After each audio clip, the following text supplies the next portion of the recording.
Hello students, and once again welcome in this amazing series of Sanskaram video lecture. Dear student, today we are going to start chapter number 4. This is our lecture number 27.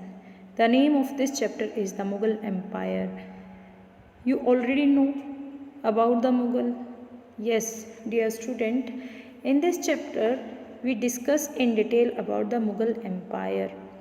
आपने serial भी देखा होगा जोधा अकबर. ठीक है, Akbar Mughal dynasty से ही belong करते थे. Now let's start this chapter. Ruling as a large a territory as the Indian subcontinent with such a diversity of people and the culture was an extremely difficult task for any ruler to accomplish in the Middle Age.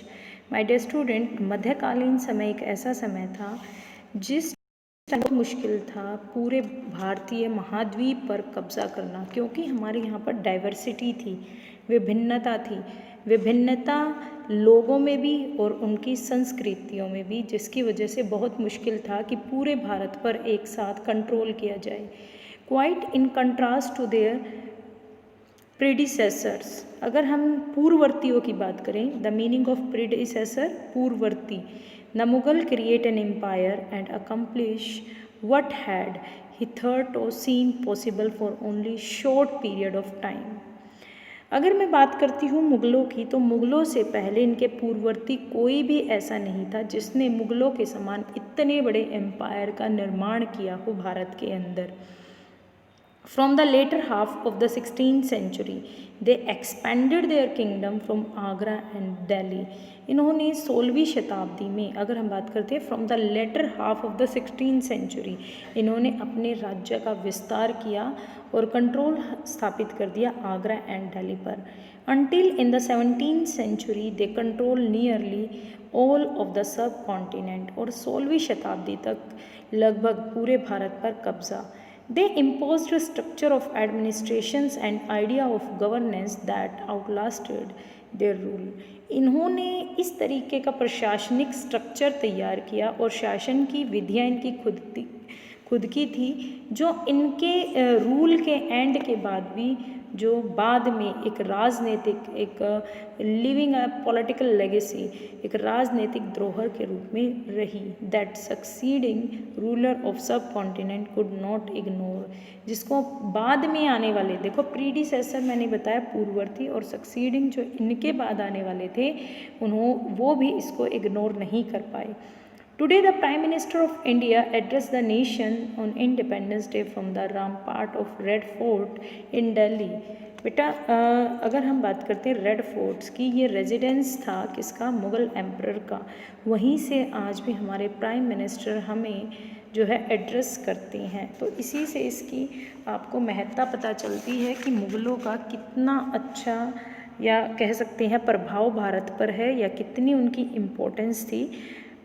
This is the picture of red forts, the Mughal emperor का जो residence था. Now let continue. Who were the Mughal? Mughal थे कौन? आज हम Mughals के बारे में पढ़ रहे हैं. कौन थे मुग़ल? आज हम इनके बारे में जानेंगे कि इनका ये नाम कहाँ से आया और कौन थे.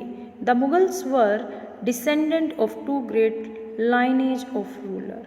अगर मैं मुग़लों की बात करूँ तो ये किसके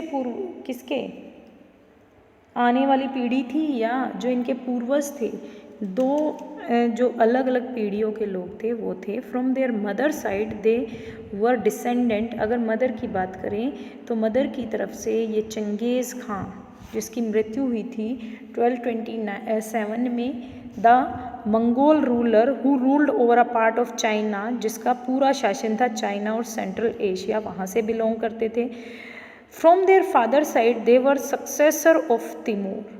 जबकि फादर की तरफ से ये उत्तराधिकारी थे तिमूर के, जिनकी मृत्यु हुई 1404 में, the ruler of Iran, Iraq and modern day Turkey. However the Mughal did not leave to be called Mughal और मंगोल. लेकिन अगर हम बात करते हैं मुग़ल्स की, वो अपने आप को मुग़ल या मंगोल कहलाना पसंद नहीं करते थे. This was because Genghis Khan memory was associated with massacre. नरसंहार होता है बेटा, लोगों की मार काट से जुड़ा हुआ था. ऑफ इन्यूमरेबल पीपल, बहुत सारे लोगों की हत्याएं उसने की थी, इसलिए उसकी जो स्मृति थी वो अच्छी नहीं थी, जिसकी वजह से ये लोग पसंद नहीं करते थे कि माँ की तरफ से ये है इनका घराना, उससे इनको जाना जाए। लेकिन it was also linked with the Uzbek, ये उज्बेगों से संबंधित रखते थे। देयर मंगोल कम्पिटेटर, इनके दूसरे जो थे मंगोल कम्पिटेटर थे। On the other hand the Mughals were, अगर हम मुगलों की बात करें तो वो किससे बिलोंग करते थे? प्राउड ऑफ देयर तिमरूड एंसेस्ट्री, ये उनका पूर्वज, उनके उत्तराधिकारी होने पर गर्व महसूस करते थे तिमूर के। Not last of all because their great ancestor had capture, ऐसा क्यों था? क्योंकि जो इनके पूर्वज थे, एंसेस्टर थे तिमूर, उन्होंने दिल्ली पर अधिकार किया था 1398 में। They celebrated their genealogy pictorially, each ruler getting a picture made of Timur, इन लोगों ने अपनी इस पर गर्व को बताने के लिए सभी ने तिमूर के साथ अपनी जो है पिक्चर बनवाई, made of Timur and himself, खुद भी वहाँ पर। Take a look at figure 2 which is a somewhat like a group photograph, यहाँ पर एक ग्रुप फोटोग्राफ है, इसमें बीच में तिमूर बैठे हैं और उसके बाद जो मुग़ल शासक है वन बाय वन उनकी पिक्चर बनाई गई है। Now, do you think this painting suggests then the Mughal claimed kinship as a birthright? क्या ये birthright पर अधिकार रखते थे, जन्म का अधिकार? फिगर 2 के बारे में देखते हैं, क्या है ये फिगर 2? अ मिनिएचर पेंटिंग, ये पेंटिंग बनाई गई बेटा 1702 से 1712 में ऑफ तिमूर, हिज डिसेंडेंट, जो इनके पूर्वज थे, and Mughal emperor. Timur is in the centre, on his right is his son Mirren Shah, उसके राइट में मिरन शाह है। The first Mughal emperor Babar's great great grandfather, जो थे बाबर के दादा का नाम था, यहाँ पर देखिए क्या नाम आया, Miran Shah. And then Abu Said, Babur's grandfather. Abu Said कौन थे? बाबर के ग्रैंडफादर थे, और वो कौन थे? Babur's great great grandfather. To the left of Timur are Sultan Mohammad Mirza, Sultan Mohammad Mirza है जो क्या थे? Great grandfather of Babur's. And उसके बाद है उमर शेख, बाबर के फादर थे। देखो बहुत सारी पीढ़ियाँ जुड़ गई हैं अब। बाबर के फादर का नाम देखो उमर शेख, और उमर शेख के फादर का नाम क्या था? सुल्तान Mohammad Mirza. Sultan Mohammad Mirza के फादर का नाम अबू सैद, और अबू सैद के फादर का नाम मिरन शाह।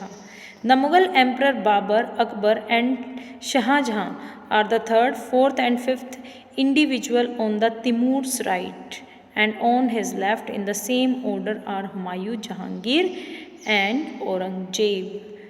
अब आपको समझ आया होगा इनके बारे में। नाउ मुग़ल मिलिट्री कैंपेन्स के बारे में पढ़ेंगे, उनके जो सैनिक अभियान थे, मुग़लों के सैनिक अभियान के बारे में डिस्कस कर रहे हैं। Babur the first Mughal emperor, Babur जो थे फर्स्ट मुग़ल एम्परर थे 1526 से 1530 तक। Succeeded to throne of Fergana in 1494 when he was only 12 year old. ये सिर्फ 12 साल के थे जिस समय ये गद्दी पर बैठे, फरगना की गद्दी पर जब ये बैठे थे, मात्र 12 साल के। He was force to leave his ancestral throne due to the inventions of another Mongol group, लेकिन मंगोलों की जो दूसरी शाखा थी उज्बेक, उन्होंने इनको परेशान कर दिया और इनका जो पैतृक जो संपत्ति थी या पैतृक जो अधिकार जिस गद्दी पर ये बैठे थे उसको छोड़ने के लिए ये मजबूर हो गए। After year of wandering he seized Kabul, बहुत साल इधर उधर घूमे और उसके बाद काबुल पर कब्जा किया 1504 में। इन 1526 ही defeated the sultan of Delhi Ibrahim Lodi, इन्होंने इब्राहिम लोदी को हराया पानीपत में और दिल्ली और आगरा पर कब्जा कर लिया। अब देखो सबसे पहले मजबूर हुए बाबर अपने जो पैतृक जो इनका अधिकार था उसको छोड़ने के लिए, क्योंकि इनकी जो दूसरी शाखा थी मंगोलों की उज्बेक, उन्होंने मजबूर किया। कुछ साल घूमे, फिर काबुल पर अधिकार किया 1504 में, और 1526 में ये दिल्ली और आगरा पर कंट्रोल कर गई। Table 1 chart some of the major campaign of the Mughal, यहाँ पर सैनिक अभियान दिखाए गए हैं। स्टडी